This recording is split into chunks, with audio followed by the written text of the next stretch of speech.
All right, guys, welcome to this week's episode of the Nitty Gritty. We have Jenna Rammell with us here today. Hey, y'all. And you are more known as at Jenna's Kitchen. Yeah. That's how most people know you as. Yeah. And you were just saying, do people think your last name is Kitchen? Totally. Yeah. You know, it started out like I was doing a ton of recipes, cooking a lot. And now since then I've had 4 kids. So I always say we just, are in the drive-through. There's not many recipes on there anymore, but the name stuck and I'm attached to it now. So Jenna's Kitchen yours. It is. Yeah. So I missed it. I was texting Annie to tell everyone to be quiet outside the door. Okay. So, because I was curious about the kitchen part. Yeah. So it started out like doing a ton of recipes. I kind of like caught speed with Whole30 and I was cooking a lot that way and paleo and things like that. And so, and now I do none of those things. But I think what's cool is that it teaches me, people get really stuck in why people are there. But if you know why you're there, people will follow that journey along with you. You don't have to be so stuck in your ways of like, well, I started this Instagram or started this business doing this exact thing. I think as long as you're true to yourself, then as cliche as it sounds, the people have come along with me for the ride and they're like, we don't know what she's doing today, but we're here for it. So it's been a cool experience to watch that happen. Cool. I think people they yearn for authenticity. It's hard to find. They like now. real. And some of the posts I read through last night of yours, you get real. I'm real. Which is awesome. And that's what a lot of people are too scared to do that. And so I think they really respect. I get a little too real in church sometimes. But at the end, everyone always comes up like, oh, thanks for having the guts to talk about that stuff. Like, that's awesome. Yeah. And so I think that's what, people want that. Because there's so much of social media that's not real. Not real. Everything's filtered. I'm like, man, your skin looks great. Oh, yeah, I downloaded this new app. It's way better than the lotion that I use. Or exfoliant. I don't know what girls use to make their face look good. But, so yeah, I like real. I think that it's what people want. Totally. And I think we can find ourselves like those comments in church. It's like you find yourselves in other people all the time. For sure. And that's what I find with my message and my Instagram and the way I am on social is I always get messages saying, these are the things I feel that I can't articulate. And I have always been really good at writing and it's always been exciting for me. And I always wondered, how will this be a gift for others? And I think that I get the chance to be a voice for so many who just don't even know how to express themselves. So you having the guts to express yourself matters. Right. Because someone's sitting in the audience saying, I don't know how to say this, but you did. Right. That's what's been so fun with the podcast is different guests have come on and our listeners are finding their story kind of through the guest story, right? Yeah. They connect with different things and different things relate to them. But kind of a rewind a little bit. So we have a funny history because we met 100 years ago. Before my wife, whose name is Jenna, even got married. Yeah. So we were looking at a townhouse. Married to you. Married to me. Right. For now. Let's clarify that. Yeah. For now. We should clarify that. So the realtor, do you remember Dave Malpe? Never forget him. I've never can still met hear him, his man. voice and laugh outside the house. And he's got the most amazing memory. Yeah. So this was a townhome community. There was a ton of units, but if you walked in and said anything, he had it memorized.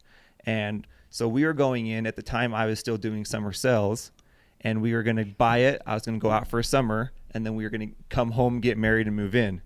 And he was like, oh, you should meet the other Jenna and Andrew that do summer sales. And we're like, hold on, what? So your husband's name is Andrew. Yes. Does summer sales. Wait, is that true? Yes. It's true. I didn't know that. Well, hold on. So wait, it gets better. weirder. Wow. So their first son was a boy born December 31st. Our first son is a boy born December 31st. That's freaking weird. Yeah. We're living at the same place. Andrew and Jenna. December 31st. Both husbands do summer sales. There's something else. There was something else I feel like too, and I don't remember what it was. I mean, now fast forward, you went boy, girl, right? Yeah. We went boy, girl with our 4 kids. That's right. But there's something else. If Jenna were here, she would know. there's something else. We'll have to ask her. Yeah. So You dated a lot of horrible people before you met your husband? No, Oh, okay. I was just wondering. just parallel lives. There's Jenna's another gonna kill me. thing that we have in common. I can't remember what it is. That's just me making fun of my sister-in-law Jenna's high school boyfriends. Oh, were they bad? Yes. They were not up to snuff, especially compared to Andrew. the bar was. All just- we'll Andrews just are leave it at good that. people. I am convinced. Really? I'm just kidding. My best Your friend's best friend name is Andrew. I mean, Yeah, we have Andrews a are lot good of people. But weird I mean, is he really a connections. good person? I don't know. I love him. I'm just kidding. He's great. So, anyways, so we have a lot of weird, Yeah. like, our webs crossed very many times. Yeah. But as we were going through and kind of thinking of guests, I've always been intrigued by kind of what's going on, like what it is that you're doing. Because Jenna's obsessed with you. She loves you. I love her. And she's always talking about things that are going on. And so I thought it would be fun to kind of come on and kind of maybe get a little bit of your backstory. 'Cause I don't really know much prior to like how you became you. And so, I mean, where did you grow up? How did you become who you are today? Oh my gosh, that's like a broad question. I mean, where do you even start, right? I claim Provo as home, although I moved here when I was 14. So we lived all over the world, the Middle East, particularly for my dad's job. Yeah. Jordan, Egypt, Saudi Arabia. So Wow. You did? yeah. So and it's like this, do you, like when we talk about that townhouse life, newly married, I feel like I've lived 700 lives. Does anyone feel that way? I'll remember a job I had or a place I've been and I'm like, wait, yeah, that happened. And I totally spaced it. But kind of that part of my life feels like this world I've forgotten. But I think I know so much of that has shaped who I am as far as creating connection with people that I don't understand or really have much in common with, but I'm wanting to have a friend or I need to, get out of my comfort zone. And so I've always kind of been the new girl. So what did your dad do? So he worked for our church and for BYU. He's the director of the Middle Eastern Studies Arabic program. So he's done a Your lot. dad's really smart. He's really smart. Graduated from Harvard in Arabic and Middle Eastern Studies. He's incredibly, incredibly smart. And so he has a PhD from Harvard. So I'm really proud of him. I'm proud to be his girl. But he taught me to love so many people of so many different faiths and cultures and, money, no money, doesn't matter. So he really kind of broke down those boundaries for me as a child and all my life. And I mean, especially growing up, as a Latter-day Saint, that's unusual. People a lot of the time have an opposite experience where they're a little more closed-minded maybe, Right. but I'm grateful for that because I think it's really taught me about people and that we all have so much more in common than we do that's different. As he was out there, I mean, you don't really get much different on the polar sides of kind of religion than being in the Middle East. And, did you notice, were people open and accepting or were they kind of shut off at first? Like when you were trying to meet people and they found out kind of who you were and maybe what you believed? Yeah, I had, in fact, my entrance essay to BYU was about this story, but I was in the 8th grade in my choir class and there was a substitute that day. And my friend who was Muslim, we got on the topic of religion. It's a private school. Religion was a huge topic of conversation because there wasn't the same. It was an international school. So there were people from all over the world in these schools. And she asked the substitute teacher, I do not know why, because we'd have been having a conversation about it, but she said, do you believe that Mormons are Christian? And the substitute teacher in front of the entire class, she was like a Methodist, or I can't remember exactly what she was. She was very opinionated about the fact that we weren't. And she went on and on and on. And I could remember my chest getting hot and my cheeks getting warm. And like these tears started to fill my eyes as I felt like I was being attacked in this class in front of everyone, knowing that I was a Mormon and she didn't know that I was. And this girl, Natasha, my friend, she stood up and she stopped the substitute teacher dead in her tracks in the 8th grade.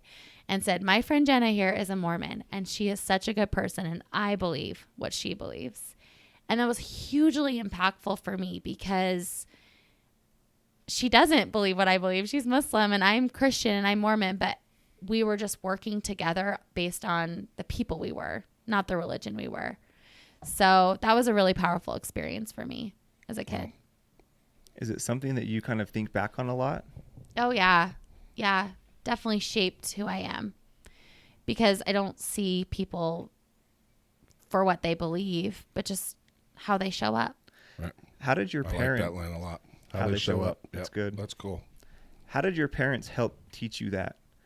I think it's easy, especially, in different religions, especially when you work for that religion, to kind of be closed-minded.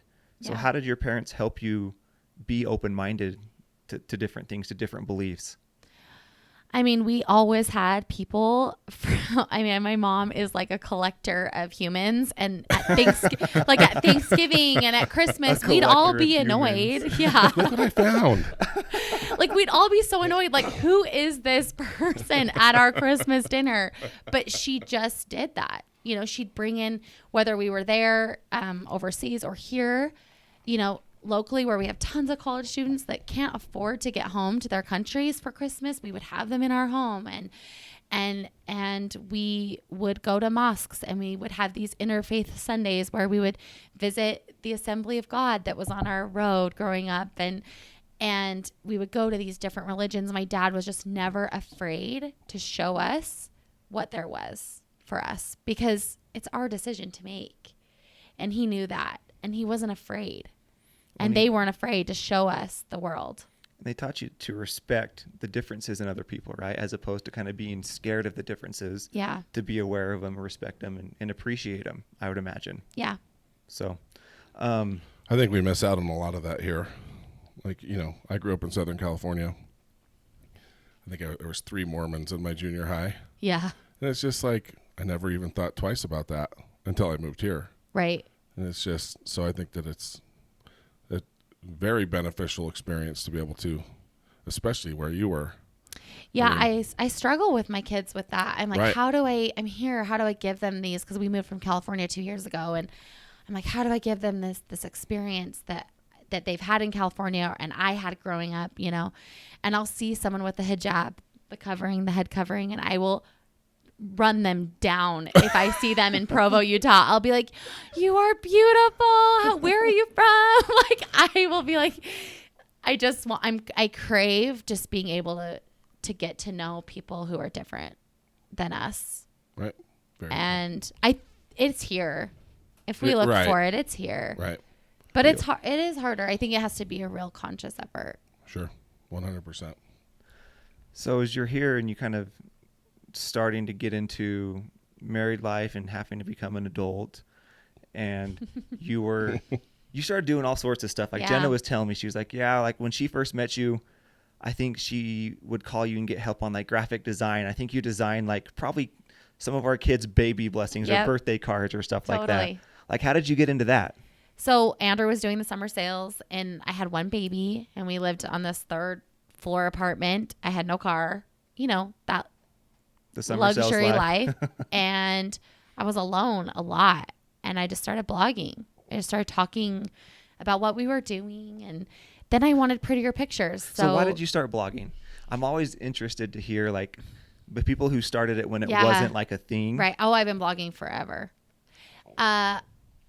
Connection, right? Like that's the weave through my whole life story is this craving for connection, to be seen, to see others.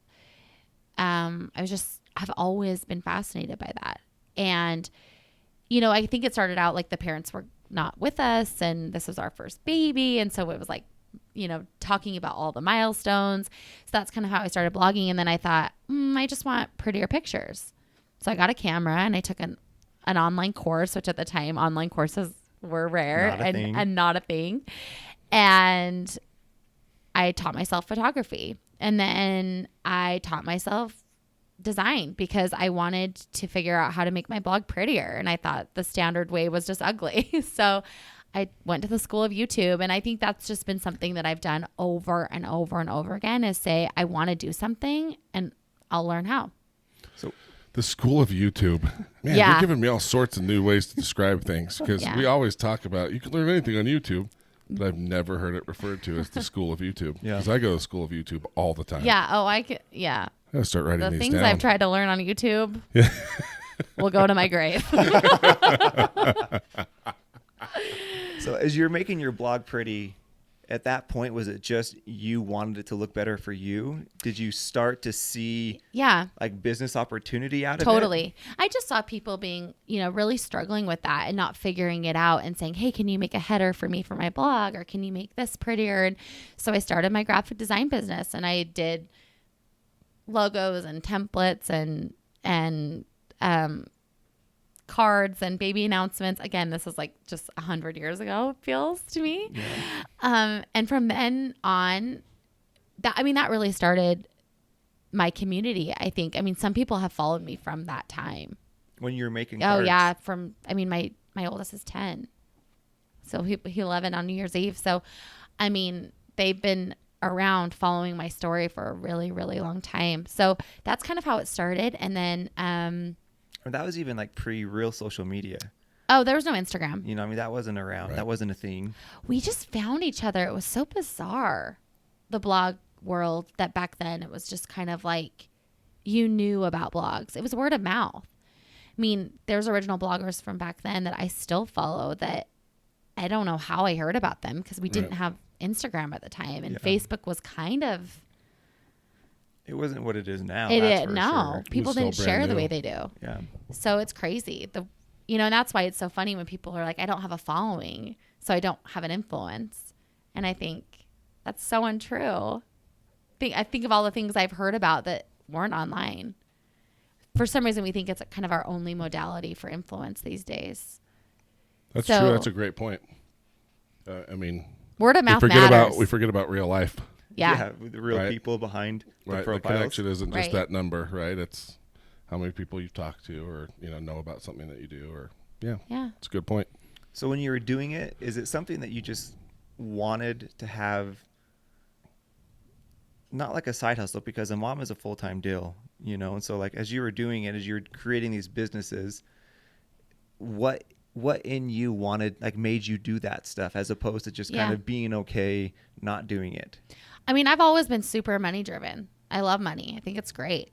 And I didn't really subscribe or love the idea, although it works for so many, of being the stay-at-home mom with relying on Andrew's income.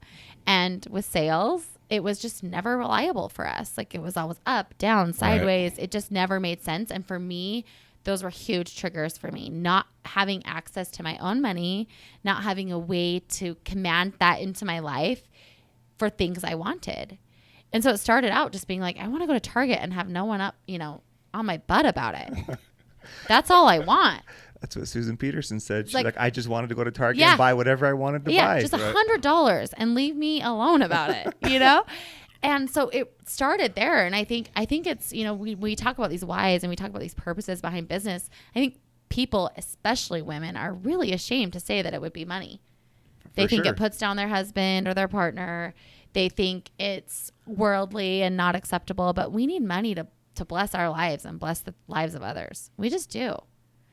And so that's kind of how it started. I started just taking clients, and then when were you okay, like being willing to say that?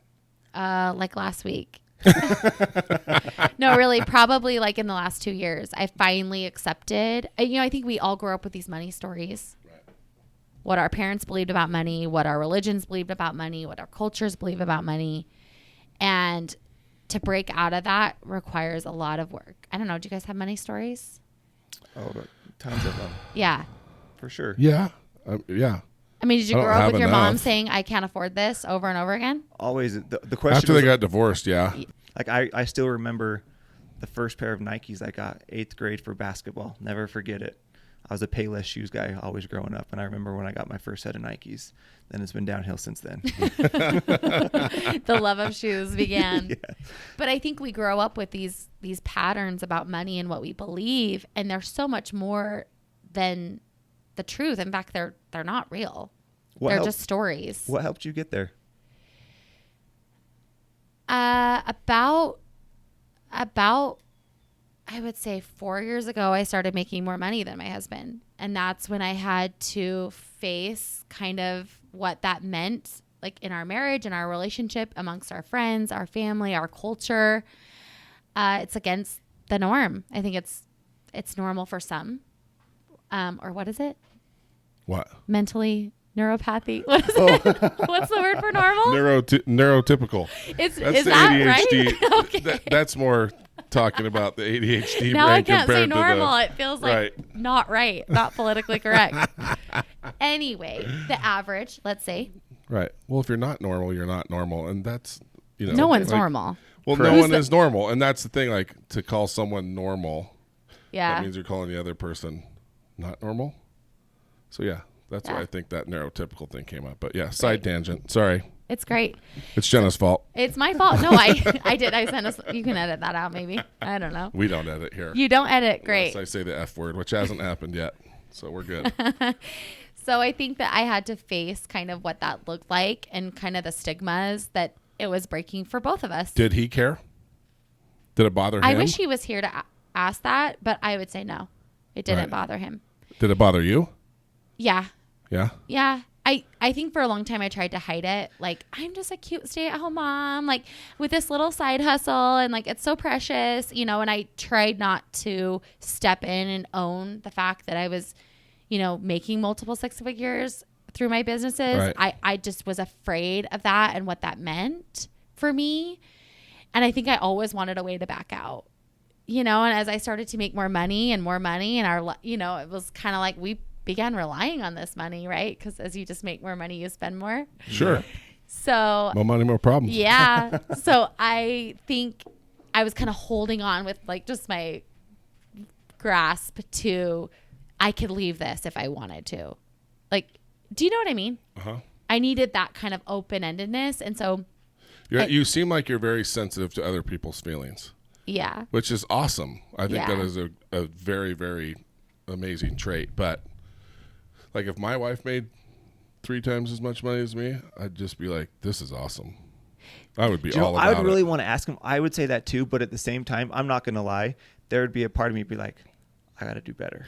Do you know who stands out talking about this is Todd Bullock. Yeah. So we had, I don't know if you know who Hey Grill Hey is. Yeah. Love Okay, her. so Susie's a good friend of mine. Yeah. And we had them on. And we anytime where a husband and wife works together, I feel like, because Johnson Files, they work together. You and your husband now work together. Yeah. We work right? together. Yeah. I always think it's a fun dynamic. So I had Todd come in with Susie. And he's the most like braggadocious dude. Like he brags. And it's so genuine. Like he got to quit his job as an accountant. Now he works, in essence for her. And he just loves every second of it. And it's funny because we had that talk like, Yeah. I would struggle. I don't know that I would struggle with my wife making more money than me, but I would definitely struggle being like the stay-at-home dad. I couldn't do it. There's no way. Yeah. And it took us a while to transition and figure out what was next for us, because at some point it just didn't even make sense for him to because at the time we were doing solar in California. Right. So it didn't even make sense anymore for him. Is that what took you to California with solar? Okay. Yeah. We couldn't, Yeah. the life story would take 100 years, right? But anyway, somehow we found ourselves in California. And at that point, he'd kind of started another side business where he was doing solar leads, through a call center. And so he was making some money that way. And it just didn't make sense for our family anymore. And we thought, what is it that we want? Well, we want as much time with our kids as humanly possible. Is that what money? That's what money gives me. I think the money thing. There's a stigma about money, just because the word money, for some reason, in our vocabulary has become somewhat evil. But to me, it's more about what it means to you or what it offers you. Is it there for power? Is it there because you want to show off with the nicest car or house? Or is it there? I think can I help more people? Can I have more time with my family? In that instance, it's like, that's why I do feel like good people are blessed in that realm, because whether you want to call it God or karma, right? It's like, if this person's going to do good things with this, they're going to be blessed, right? Because that person can kind of be a vessel to help others. I have a very strong feeling that you're very much like that. That's nice of you Right? to say. I believe that. Well, if you're running after people with burqas on to like hug them, I think you're a really nice person. It's just like, hey, I love you. Welcome to Utah. No, But I believe, I actually had that thought the other day that just struck me so vividly, because I get scarce minded where I'm like, what if this all goes away? What if I don't have money tomorrow? What does that mean for me? Do you ever evaluate that for yourself? Like, but that's the ADHD kicking right, in. but I'm very in the moment. I but snap need back to be. in it and I say, no, it's never going anywhere, because God knows Right. I'm going to do good things with this. Like, he knows that. Right. And I believe that. And so keeping that mindset open to money is always coming for me. And I think that's why I have had to do that work as well. Not only just facing that in my relationship and in kind of our surroundings. And people say things all the time, like kind of cutting him down, or kind of underhandedly, not knowing. They're just Passive jealous. aggressive stuff. Yeah, not They're just knowing jealous. that we have this worked out. Right. You don't need to worry about it. Yeah. We've got it worked out. And he's not the full-time dad, although he really, really is. Right. We still have help and a babysitter, because I knew, just like, I don't want to be home with my kids 24 hours a day, 7 days a week, all the time. And I Right. need a break. So does he. For sure. And I think moving into that took some time and understanding, but it was never like, oh, Andrew's going to quit his job and be the mom and the dad. That was never going to be healthy for us. And I knew that. I think if somebody made fun of me passive aggressively that my wife made more than me, I'd pull like $100 bill out, just be like, "You guys, that is really rude," and I'd like pat my eyes with it, like, "Please stop saying mean things about me." Like Dumb and Dumber, like where he's blowing his nose with a wad of $100. Anyway, sorry. That's what was going on in my brain when you were saying that stuff. It's so funny because his buddy the other day was like, I know when I call Andrew, he's going 3 places. Take Lolly to dance, jazz game, take one of the boys to baseball. Like, he's got 3 places he's on his way to. And I love that for him. Right. I'm so glad he gets to do that. And he's in California right now. He's still got a solar company up and running. Like, he's an entrepreneur. He Sure. needs that still. And so we make that work. But I'm grateful we have this time freedom, and we could not have this without money. Right. Yeah. Well, one of my favorite books of all time is called The Go-Giver. Have you read it? I haven't. Okay, you need to. So Dang it. You would love that I book. feel like I've read everything. So I've got a couple for you. We'll hit Okay, you great. on. So The Go-Giver, it's 5 laws of stratospheric success. That's what the precept is. And the first law is you always provide more value than payment you take in return. And so as you talk about like the love of money or doing stuff like worrying about not having it, your actions are not one that is focused on money. You are focused on creating value for people. I know you well enough to know that this is true of you. And so as you talk about worrying about it being there, the fact that you are first focused on helping other people, I mean, look at everything that you've done and providing that value. And then you've trusted that the money will follow. And so that's kind of where you put your focus, which is also, I think, gives you the confidence that it's not going to go away, because no matter what, you can create value for someone. It might not be in the job or the business or the company that you're with, but you can pivot tomorrow and do something else, and you know that you can be valuable to people. Yep. I love that. And so as you're talking about that, it just kind of clicked that if you focus on the right things, money is a great, result of the value, but you focus on the value first, and then everything else will just kind of follow with it. Totally. So, Well, we had a lesson in church the other day. We have a big time, I don't know what he is, I guess accountant or something like that. I think he does kind of what you do, like a wealth management type guy. And he had a bunch of studies up as far as like what amount of money creates happiness. And then at what point does it not make a difference? And it was really interesting. It said you can be pretty much completely happy with $75,000 a year. You get gradually more happy up to 150. This is fascinating. But past that, nothing changes.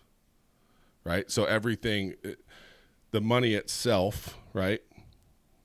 Having more than $150,000 a year doesn't change anything. Other things change things, right? But the money itself doesn't. And it was almost kind of like, it kind of gives you a reality check, because it's like if you make a certain amount of money, it's like, well, I guess I can still be happy if I don't have this much, right? But it also gives you kind of something to work towards, as far as, because I think what he was explaining was time was the biggest thing that made people money happy. offered people, right? It offered them time to be a part of their kids' sports, right? Like, I love that I can go to like daddy-daughter day at school, and, well, it's not daddy-daughter day anymore because that's politically incorrect. Oh. Right? Yeah, can you? No, what is it it's now? not. It's just like guest day, like, because some people don't have dads, right? Or some people, and I kind of get that. I get that. And so but I love that. Guest day. We need a cuter name. Right. Let's rebrand them. I think it's something better than that. Like, bring a person for free donuts day, because it's just donuts. But yeah, and I think, according to what he was showing us, that is what money does for us. But the more and more you make, kind of like you were, to your point, you just keep spending more. Like, I think we all spend the same percentage of the money that we make, right? Yeah. And we do realize that things don't make us happy. It's the people and the time and the connection. And I think helping others is what makes people happy. So yeah, I thought that was a really interesting lesson, especially up in Highland. I was looking around, I'm like, well, there's some people that are not agreeing with this. I love that, because I think back to our money stories, like, I think I've been thinking a lot about this too, is that when we didn't have money, I thought we would be happy and we wouldn't argue about money once we had money. Right. But that still happens. Oh, yeah. And we have money. Like, it's just about Ferraris now, not like shoes. I'm just kidding. I get just as annoyed that we spend so ridiculously, right, as I did when we had nothing. Sure. So I think about this journey with self-love, and how we think, oh, well, I'll love myself when I have a successful business, or I'll love myself when I get married, or I'll love myself when I have a baby, or when I'm skinny, or this, that, or the other. Our money is the same. You know, it's a 100%. Practice just like anything else, 100%. where we don't suddenly get good at managing it when we have it, at least for us. To me, money also brings its own set of problems. Like, for me, I'm not saying that I make a ton of money. I own one little barbecue restaurant, but I make enough to have time. You're a big deal. Is that a weight comment? I hope you know that. I'm No. Oh my gosh. Politically correct all over the place. But my biggest concern is my kids, right? Because you hear the term wealth skips a generation. It's because I think it's easier for people that have time to just make things easy on their kids. So that's always my big concern is, you know, how do I was blessed to have, I was pretty spoiled as a kid. Oh. But once my parents got divorced, I was still pretty young. I was still in high school. Like, all of that was gone. And so I had to figure out pretty quick. But I look back at that as a huge blessing, because I started knocking doors. I started painting addresses on curbs. I started just doing whatever I could to make money. And I think that really benefited me. So it's like, how do I give that same experience to my kids? So making more money gives us more time and gives us some really cool freedoms and blessings. But it also, the whole little, more money, more problems thing, there are some tests that come with it too, right? Yeah. I'm still struggling that with my kids. Right. Because I want to make their life great. Easy. Just now, Andrew texted me, should I get Jude some catcher stuff? I'm like, how much is it? $350. He's been borrowing it from his coach. Right. And he can keep doing that. But the mom in me is like, of course, yeah, get him the catcher stuff. Right. But I struggle. So I don't have an answer there. It's hard. I'm just with you. It's hard because I want to give him the world, but then they're worthless. I don't know. Well, we talked a They're lot gonna about live at your that house with our till they're guests. 45. Exactly. I don't It's something we talk a lot about with our guests, Right. you know, and they talk about giving them leadership opportunities or, Yeah. you know, providing them just little things. Like with my boys, Cash wanted to be an entrepreneur this summer, so he started a garbage can cleaning. So he goes need him. after after garbage day, and we got a pressure washer, and my two boys are at pressure washing garbage cans. You know, just little things like that. I think that you teach them the value of work. Yeah. But more than anything, what I want to instill in my kids is confidence that they can do anything. That's the number one thing I want my kids to have is confidence. Because I think if you're a confident person, you can achieve anything. But I want to know more about your business. I don't really know what your business is. I have an idea of what your business is, but I want to get down to the Me nitty too. gritty of what your business is. I was like, I need to practice because I do a lot. Yeah. So, yeah, I mean, my main, I would say, source of income is actually doTERRA, which is network marketing, which I never in a million years saw myself doing. How refreshing is it that she is the way that she is and she's a network marketer? You would never know that. No, and that's what's so great because, you know, But I see it, and like you were saying earlier, is it's helping people. I love them. They've elevated my life, my health. They give me tools at home to help my family, my kids when they're sick, when they're healthy, when they're anxious, when they're worried, when they're sad. I have things I can use every single day to make our life easier. And I share that gift with other people. And so it's just like what you were saying. When you are helping others and you're adding value, you don't have to constantly with network marketing take. Just show them that their life can be better. Were you into oils before you were Yeah, introduced to doTERRA? Yeah, I bought oils from Lisa Higginson. Remember her in Rockwell? Anyway, No. wow, Nah. Andrew. Rude. 10 years ago. I didn't start building a business until 5 years ago. I mean, it took me that long to really, it was a hard pass. No thanks. Not doing it. Gross for years. And so, yeah, I was using them and just loving them. And I'm a natural sharer. I mean, I just love to share my favorite workout pants or my favorite, Same girls here. are just like Workout that. pants. Oh my gosh. Lane You love Bryant. your Lulu. They make some great So- stretchy pants that fit me. Yeah. So now we have a team of over 10,000 women and All women. families.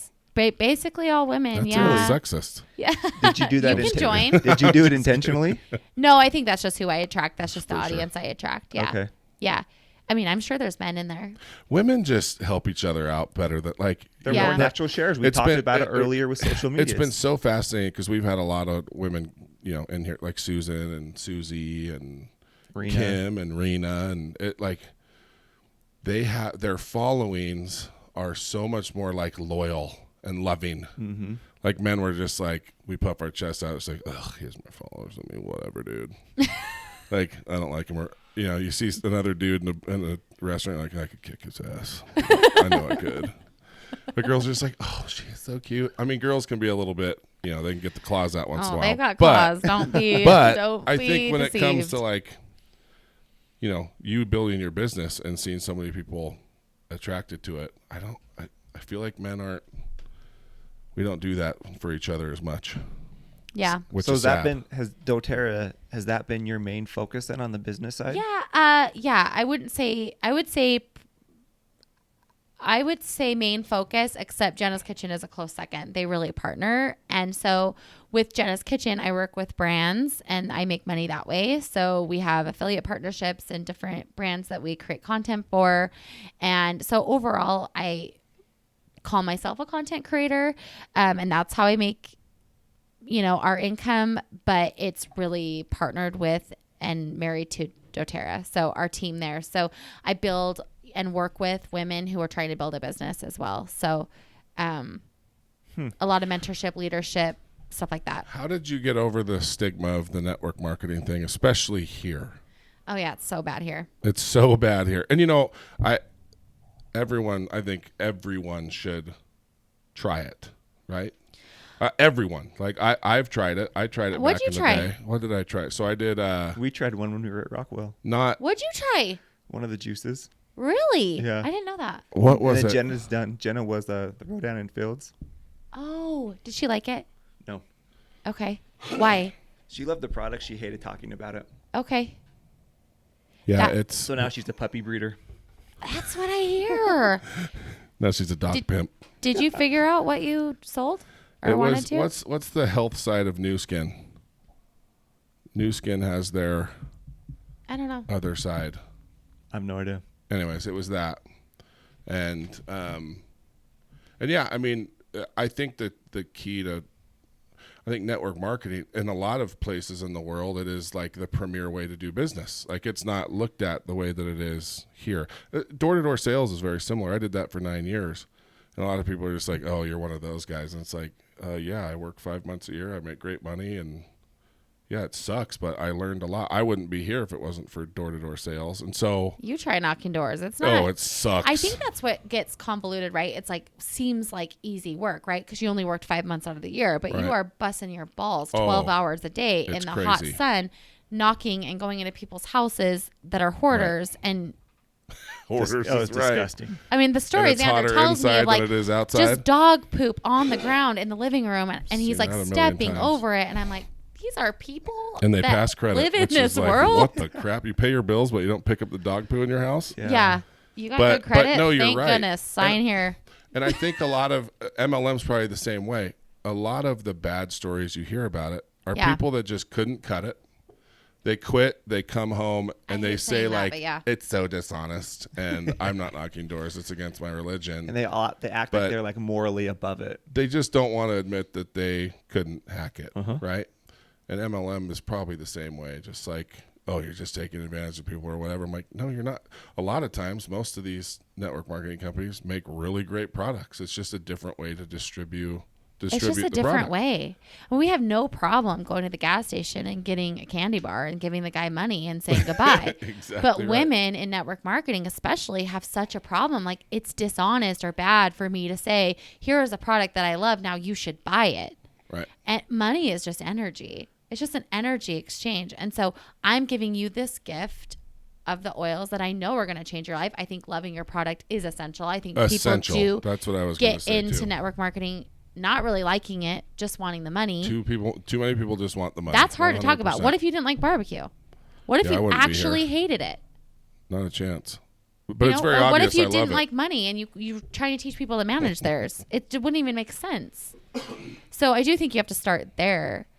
But I think people have such a hard time with the energetic exchange of money. They can't. The transaction is difficult for them. And especially with oils, it's a transformation. It takes time Right. to get people to that place where they say, I want to live healthier.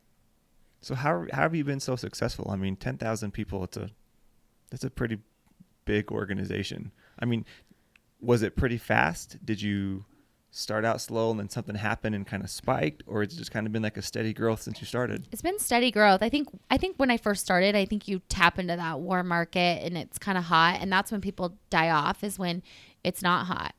And the last year I've had to get really innovative and, like you've talked about, pivot. It used to be that I could post online, you should buy this, and 15 people would. It's not that case anymore. With the algorithm and the way that people are taking in so much content all day, every day, they don't care what you're selling. They do, but they have to be told over and over and over again. And some people are not willing to do that. And that's why I want you to do your social, because people have to be told over and over again, I need to go get some meat. They forget. Yes, they do. They forget. All of us are Not ADD in a Impossible way. Burgers. Yeah, for Not sure. Impossible It's like Burgers. we're on to the next thing, and we forget. But they want the oils. They've just forgotten. That is 100% true, because I can absolutely quantify posts to customers. Like, it's funny, if I'm somewhat consistent one week, the next week I will see a jump in sales. And it's just about staying out in front of them, and that's Totally. because there's so many choices, and you're exactly right. Well, and I think it helps, like when you talk about oils, there is, and I think this is a parallel with every guest we've had, like pretty much every successful person we've had in here has just been very passionate about what they do. Like hearing Rena talk about Perk, like I still like to listen back to that, because it's almost like, it's like calming to listen to her talk about it, because of just like how much she believes and loves her own product. That's awesome. And that is a huge part of it, because at that point, you're not selling me anything, right? You're just sharing a belief with me. Exactly. And it's like, man, look at how she feels about this. Like, I got to try this, right? Then you put some lavender on. You're just like, oh, this smells good. I need this in my life. And so do you. And it just goes from there. Totally. And that's what I've come to know, is that the lavender is just this gift, this tool for when my neighbor has a sick child and I get to bring them something, I get to give them something that helps. Or,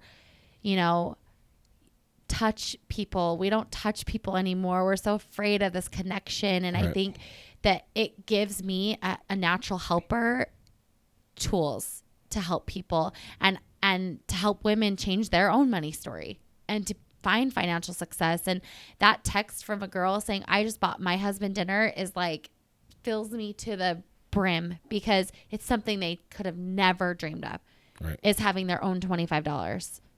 I mean, that changes the world, I think, is people believing in themselves. Right. I 100% agree. And I think that's a really cool thing that you're doing, because it's making me, what I'm thinking about right now is how much I need to start. So I come from a big oil family. So my mom owns her own oil company. She's been she was with doTERRA way back in the day. That's cool. And then she had her own idea of how to do it, and she started, it's called Camp Wander. So she does all of her own oils and salves, and so I've got a lot of witch doctors in my family. Great. So we have a lot of oil in our house. So I just lost but what I was thinking when you were talking like that is, do you ever joke, Andrew, I'm asking you this, do you ever joke like at home? I do this all the time. Like, my kids will say, this is my ice cream. I'm like, well, technically it's my ice cream. Like, I bought it. Like, I even joke like that with my wife, and it made me realize, like, I need to not do that. Right? Just because I would so much rather do what I do for a living than be a stay-at-home. Like, her job is so much harder than mine. She deserves way more money than I get. So, yeah, I need to be more aware of, because hearing you tell those stories, like, of how important it is for women to feel like they have their own thing. Like, I don't ever want my wife to feel like what's mine isn't hers, and vice versa. Well, when you get into the financial side and what money can do to a family, I've seen the good, the bad, and the ugly of that, right? On what it can and what it can't do. And people's relationship with it is weird. It's a really weird thing. And people are so uncomfortable talking about it. Where does that come from? Like, people with so much, they'd rather talk about their sex life than their financial situation. That's true. Which is weird. Very weird. But it's true.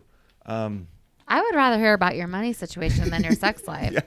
Or both. I'd just rather have a sex life personally, but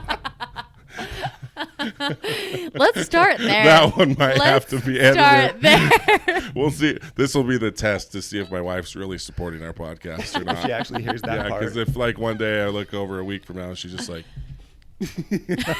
she's listening. Yes.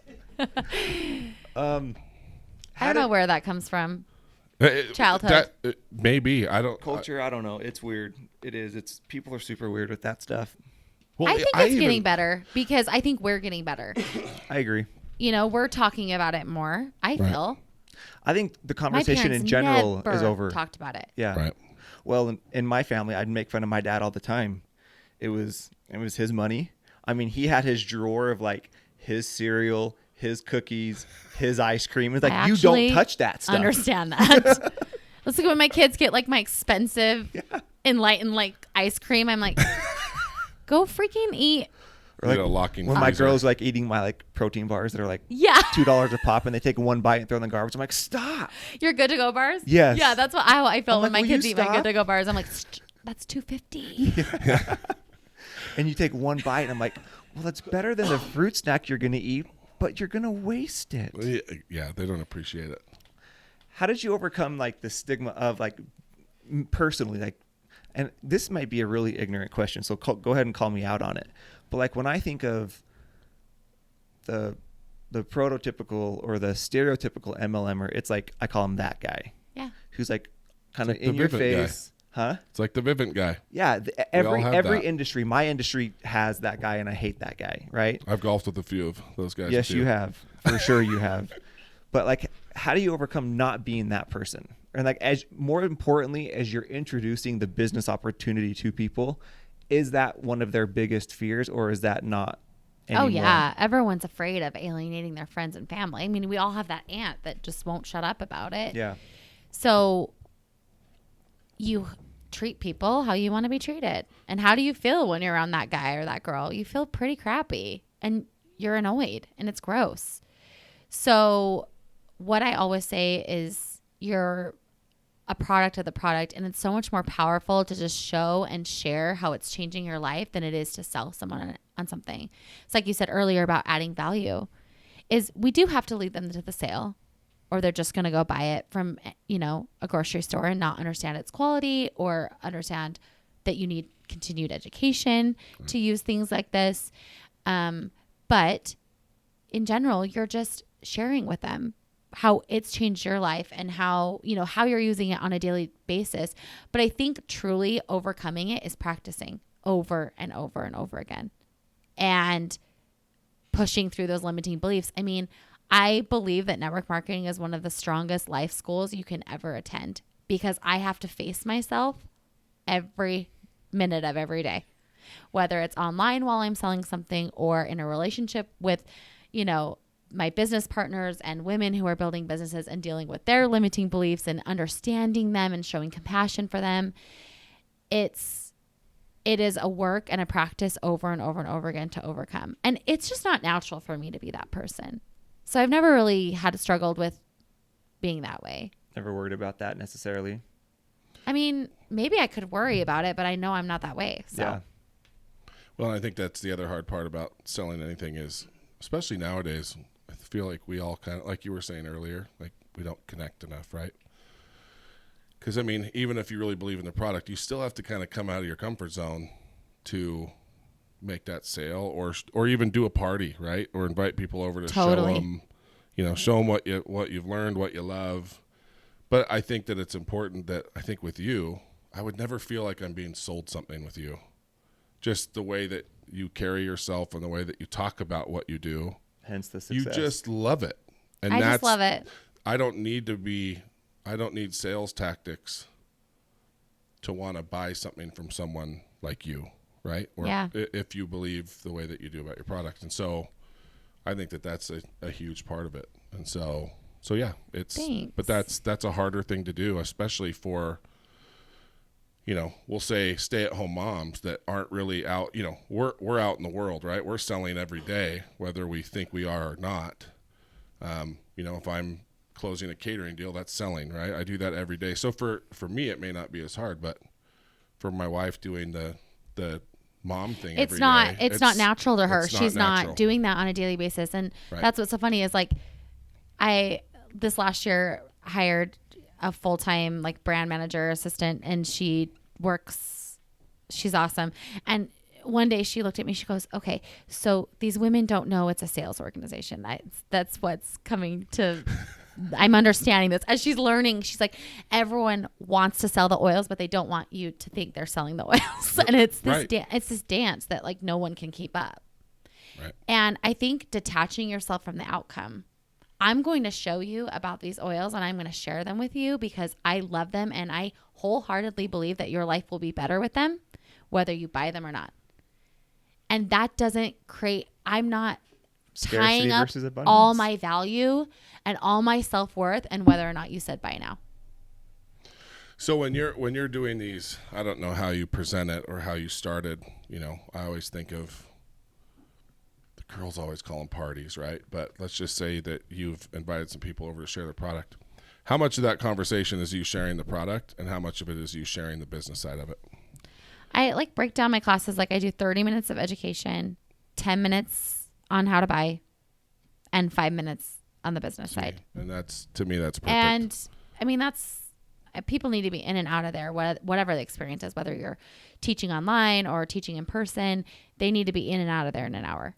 Right. Time is something people don't create these 100%. days. And I think they want to come over and believe. And I think the few MLM things that I've been invited to, it's just so much about like the opportunity. And I'm like, to me, that is the opposite of what it should be about. Like these, if the product makes your life better, then it's not really, you never really have to sell. You just have to educate, right? And share. Yeah. And it sounds like that's the way that you do it. And I was just reading on your website.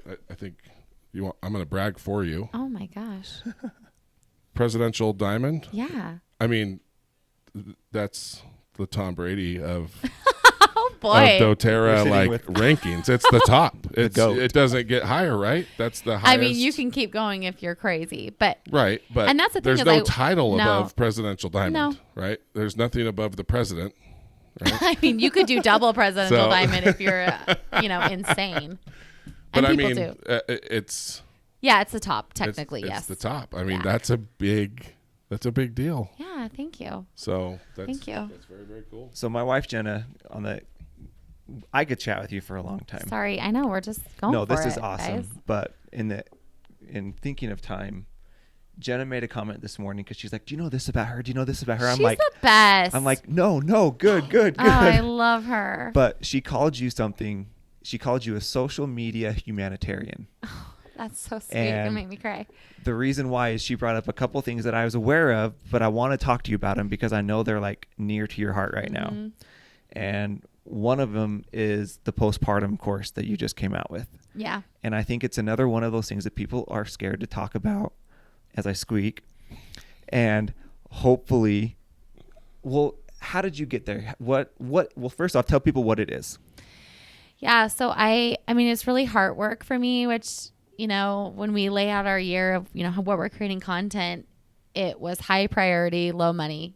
We'd kind of put things in high priority, high money, high priority, low money, low priority, low money, kind of divide things out. But this was high priority, low money. I never did it because I wanted it to be my next golden egg.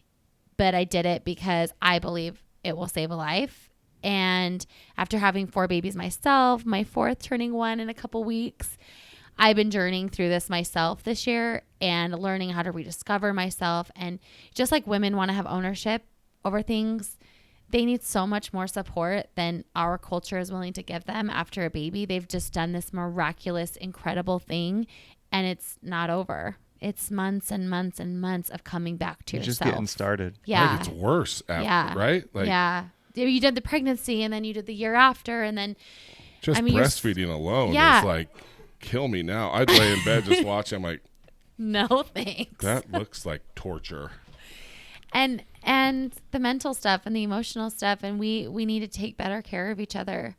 And so this course leads them through 6 weeks of audio of my own journal, of my own writings during that time. I interview experts from lactation consultants to sleep consultants to doctors, midwives, giving them information. We spend so much time buying a crib and throwing showers and getting them pajamas, but no one talks about, what will happen to your body? Is it normal to feel this way? What do I do if I need help? And setting up a postpartum care plan is more important than anything you can buy that baby. So that's it's a huge passion project for me. I think it's so awesome, and I think it's so needed. Thanks. Where did it come from? Because I mean, if you look at Jenna's kitchen, you're so honest and you just express a lot of love, especially for women, right? I guess it would be weird if you expressed a lot of love for men. Oh no, being I'm married people. women. But people, right? People. I But love there's you guys. definitely Love people. There's definitely there's definitely a lot of, you really want to just help and show love towards women, especially. Like where does that come from? Is there an experience in your life that just was like, I could have used this at this point. I want to be there for somewhere, be there for somebody now, or where does it come from? That I think just over, I don't have sisters, and I've always wondered if that's where it started from. I'm also adopted. So I think from the beginnings of my life was kind of this lack, this disconnect, right? As amazing as my parents are and wonderful in creating connection, and I love them so dearly, those initial birth experiences for me as a baby were that of disconnection. And I think all my life I've searched for who is like me. I am so different. I am not normal. I am not average. I looking for all the ways that I don't fit in. And so I started to create places that I fit in. And I believe everyone's a brand, whether you have social media or not. You are a brand, and you should know what your brand is about. Okay. Because when you do, you get to attract other people into your life that get it. They get you, you get them, and it's this awesome, amazing thing. And so I think I just was always searching for that. Well, you've created kind of a safe place, if you think about it, a place where people, because I don't think enough people share, you throw on like workout clothes and you get on in your Instagram, you're just like, I'm like, look at my love handles. Yeah, it's like, sorry, look, not sorry. I love myself no matter what. And there's not enough people because there's a lot of people feeling that way. Oh, yeah. But if they don't have a place where they can go to be reminded that, hey, you're great just the way you are, then are they ever going to feel great just the way they are? And so I think that is, you really have created this awesome place where people can come and just, especially women, anybody, to just feel like, hey, all these things that I'm worried about and struggling with, like, I can go and feel better about it right there and have somebody to share that with. And then to have a way to turn that into, it always sucks to add the word monetize, right? Like it's not, because it doesn't do it justice, right? Like everyone, if you're putting yourself out there and you're helping people, you should be able to make a living from that. Yeah. Right? And value. It is value. It's sad that I have to be so worried about saying like, and you figured out a way to monetize that, because that's not what you're doing it for. Yeah. And that's why you're so successful, because nobody feels like you're just trying to make a buck off of them. Right. Well, I think it's about turning pain into purpose, right? Right. It's a great looking way to put it. At your life and saying, what was hard for me? What didn't I have? I'm going to create that for myself instead of feeling sorry, and for others, instead of feeling sorry for myself. I'm going to go out and find a way. We talk about Gary Vee every week on this podcast. I freaking love him. I'm new to him. Andrew introduced him to me. You got to plug yours, but he's good. Not with me. That's fine. I don't mind all I know, that. but I always recommend him to other people. It's like when you recommend the hard. movie and you're like, oh, I forgot that this is like, there's that part of the movie. Texting them like, just so you know. Heads up. Yeah, that's Gary Vee for me. I'm like, love him. Listen to him, but warning. Much. But he always talks about not posting for yourself. Yeah. You post for your audience. And from what I can see, that's all you post about, right? You are sharing your own personal experiences, but you are opening your life to others in order to help them, right? And man, you help them from the first step of maybe feeling better about yourself to, hey, now that you're feeling better, or now that, we're done with the baby and maybe, some baby blues, here's some great products that I love that help me. And if you believe in them after you use them, I'll show you a way to make a living. Point A to point B and everything in between. And that's incredible. Thanks. So, yeah. That's so nice. I love the way you put that. We could spend so much time with this. Last thing I want to hit on. Okay. Is there anything that hold on. Where can they find the information on like the postpartum stuff, like on your course? Yeah, it's jennarammell.com. Okay. And two the course M's, is two there. L's. RAMMELL. The course is there. All the blog content's all there. You can be a part of my newsletter, which is my favorite thing. It's kind of like love letters every week to people, and I love being there in that space. It's kind of longer part of my captions. Instagram's probably the place I live the most. Jenna's Kitchen. Okay. It's really natural for me. I love being there. I love the community there. So the last thing I want to talk about is something you're doing right now on Instagram, and I think it is one of the best uses of social media that I've seen. And I want you to talk about it with the teacher supplies with coming back to school.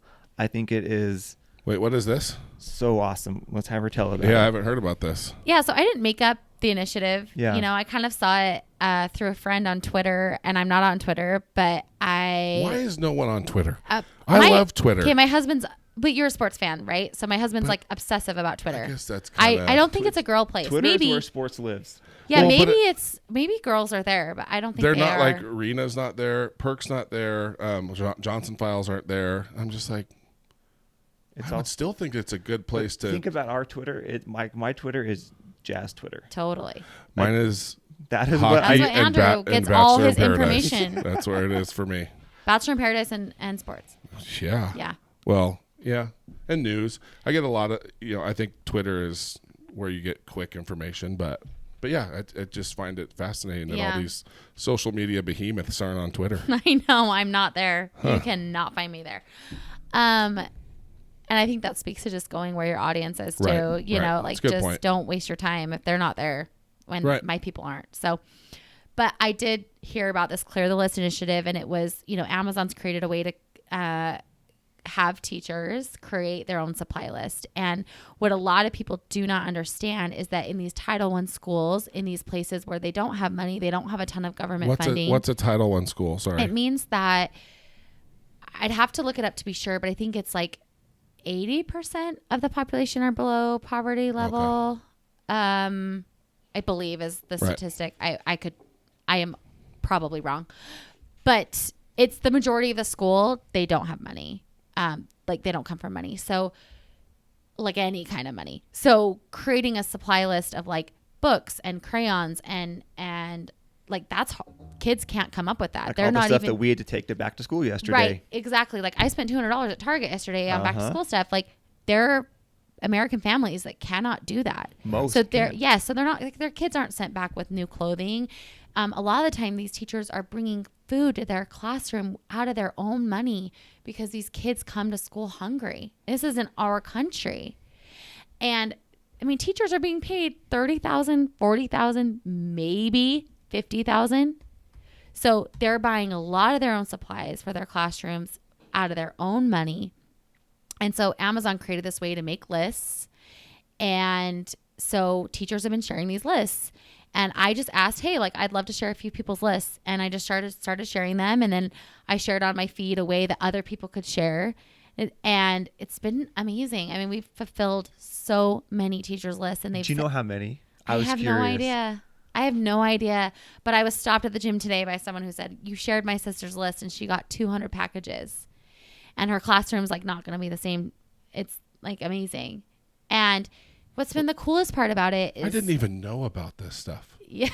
I mean, there are a large a Title I school is a school that gets federal funds because a large concentration of the students there are below the poverty line. And look how many there are just in Utah. Yeah.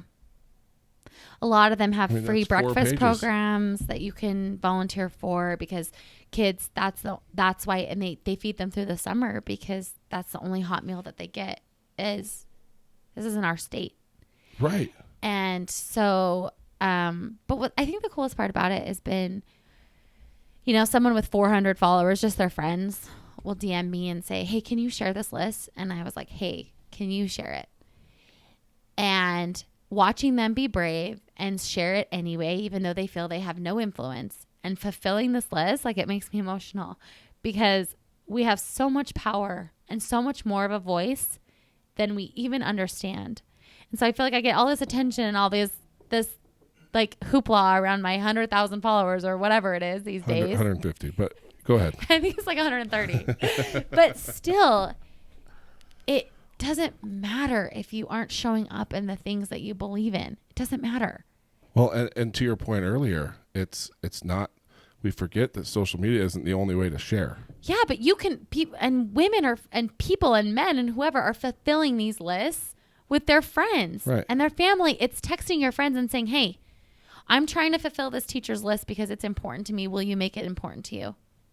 If you have good friends, they're like, heck yeah. Well, what's so cool I'm ordering 10 things off the list. You see the good that people have because it's really easy to watch the news, to listen to what's going on and just hear the bad. Yeah. But when you see all of these people willing to donate, and some of them it's easier than others. Some of them that might be the last $5 they had to their name. 100%. But they're going to throw it at this teacher because they know how impactful that teacher is on all their kids. I mean, like last night we were walking through and meeting all of these teachers, and I'm just looking at them like, you guys are angels.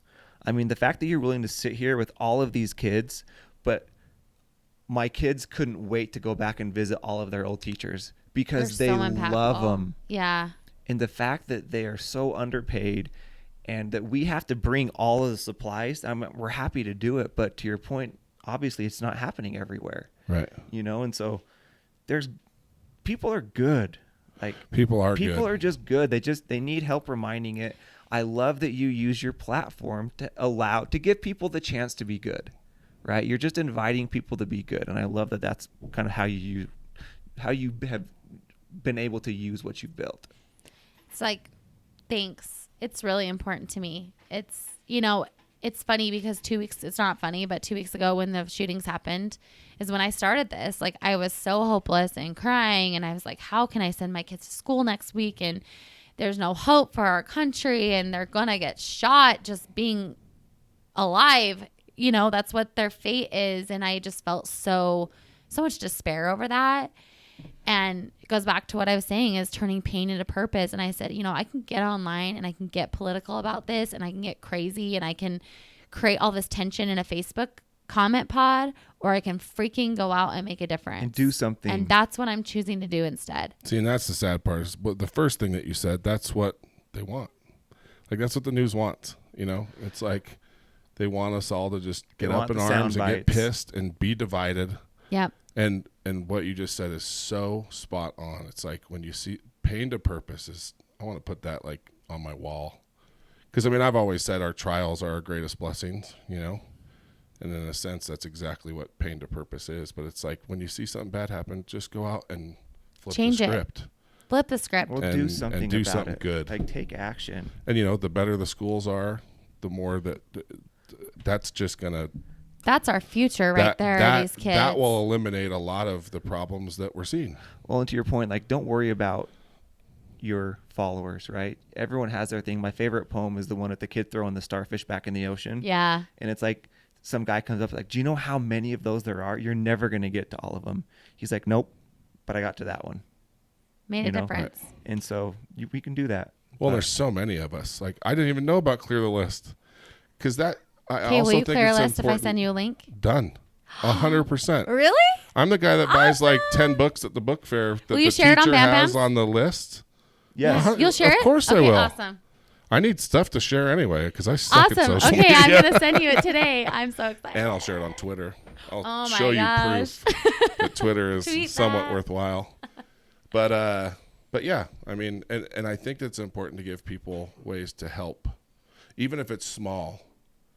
Like one starfish. I remember going to the book fair last year and my daughter's teacher had some books that he wanted for the class. And I'm like, one of the Goosebumps books was like $5. And it's like a college kid could do that, Yeah. like buy a book for a class or buy some crayons so yeah, that Clear the List thing, that's cool. I didn't even know about it. Well, I think about it and I see these pictures of these packages showing up and someone who donated $5 markers, and the love and the energy that those markers now have in them. For sure. It shows the teacher they matter. It shows the school that they're supported from some other state or country. People around the world were getting involved in this. And it was our country. And it shows the students that someone somewhere cares about them to donate these markers when they most likely do not feel that at home. That's the stuff that matters. See, I could really get behind the meals thing. Being a restaurant. Yeah, you got to get involved. There's lots of that around here. That is, I think that's super important too, because we forget about that. The ADHD thing, that's a big deal. Like diet is like the kids that have it.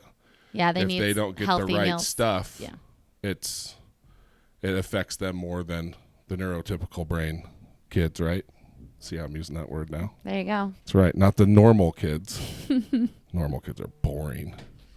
I want hyper ADD kids. But no, you don't. We don't want you to be normal because look how great you are. So yeah. Anyway, I think that it's a really cool thing. I just typed in Clear the List and it goes for days on Google. Well, there are a lot of them out there. Jenna, thanks for your time today. Thanks. This was awesome. Thanks, yeah, I feel like there's so much more we could talk about. We got to have you back again. Can I? Yes. I would love that. 100%. You got to bring your husband next time. Oh, too.